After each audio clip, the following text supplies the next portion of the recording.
Akshaya Patra, ang pinakamalaking provider ng libreng pagkain sa mga kabataan araw-araw. Nasa 2.2 milyon na kabataang estudyante ang kanilang binibigyan ng masustansyang pagkain. Meron silang mahigit 70 kitchens na nagluluto para sa mahigit 24,000 na eskwelahan. Napakalaki ng kanilang mga lutuan. Ang isang napakalaking kalderong ito ay kaya daw magluto na kasya sa 1,000 na kabataan. Ayon sa Business Insider, sa isang araw, nasa 6,350 kilograms ng grain at 4,535 kilograms ng dairy ang nagagamit ng isa sa kanilang kusina. Ang vision nila ay ito: no child in India shall be deprived of education because of hunger. If children are hungry, they will not be able to get the learning experience.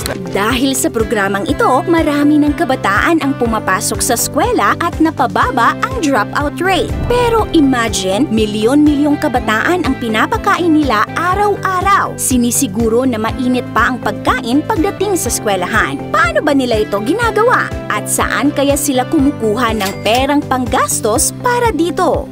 Sa India ay maraming mga organisasyon ang nagbibigay ng libreng pagkain sa mga tao araw-araw. Halimbawa, ang Gurudwara Bangla Sahib Temple ay nagpapakain ng 30,000 to 40,000 katao araw-araw. Minsan ay umaabot pa ng 100,000 katao. Pero isa sa mga namayagpag at umani ng maraming parangal dahil sa kanilang advokasya sa edukasyon at nutrisyon ay ang Akshaya Patra Foundation. Simula 2000, araw-araw ay nagbibigay sila ng libreng pananghalian sa mga kabataang estudyante. Sa kasalukuyan, nakapag-serve na sila ng mahigit 4 billion meals. Itinuturing sila bilang pinakamalaking school feeding program sa buong mundo na pinapatakbo ng isang NGO.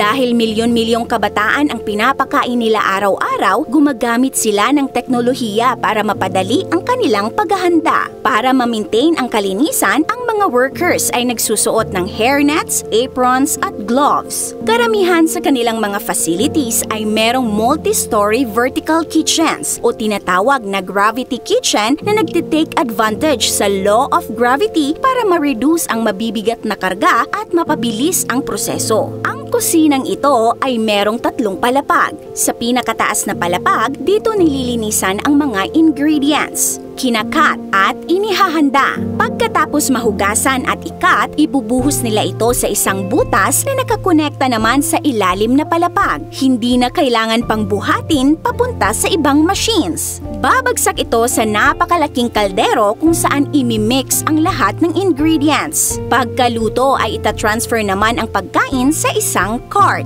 Dadalhin naman ito sa isang butas at ibubuhos papunta naman sa ground floor. Dito na isisilid sa mga container ang pagkain para dalhin sa mga eskwelahan. Ang mga container na ito ay sinisigurong malinis. Hinuhugasan nila at ini-sterilize. Pagkatapos ay siselyuhan at lalagyan nila ng label ang container para malaman kung anong batch ito at saang eskwelahan mapupunta. At i-deliver na ito sa mga eskwelahan para makakain ang milyon-milyong kabataan. Halos araw-araw ay paiba-iba ang kanilang hinahain sa mga kabataan. Pero saan nga ba sila kumukuha ng panggastos dito? Ayon sa Vice Chairman ng Akshaya Patra na si Sri Chanchalapati Dasa, nakakakuha sila ng suporta mula sa gobyerno ng India. Parte kasi sila ng PM Poshan, isang initiative ng Indian government na nagsusupply ng free lunch para ma-improve ang nutritional levels at masuportahan ang edukasyon ng kabataan. Bukod rito, nakakakuha rin sila ng pera mula sa mga individual at foundation na nagdodonate. Nakakahanga ang dedikasyon ng Akshaya Patra na siguruhing walang kabataang hindi makakapag-aral dahil lamang sila'y gutom. Kung na-inspire kayo sa kwento natin ngayon, mag-comment ng yes. Nais po naming magpasalamat kay Sir Zedric Zaragoza sa pagpapadala nitong napakagandang slide sandal. Matibay at napaka-comfy po nitong suotin dahil premium genuine leather ang apakan at may foam ang loom kaya malambot sa paa. Ang strap naman nito ay gawa sa abaka. Marami na ring celebrities at mga basketball players ang nakabili at nakasubok na sa mga produkto ni Sir Zedric. Ilan sa kanila ay sina Megan Yang, Angeline Quinto, Ami Perez, Gio Halalon, Bo Belga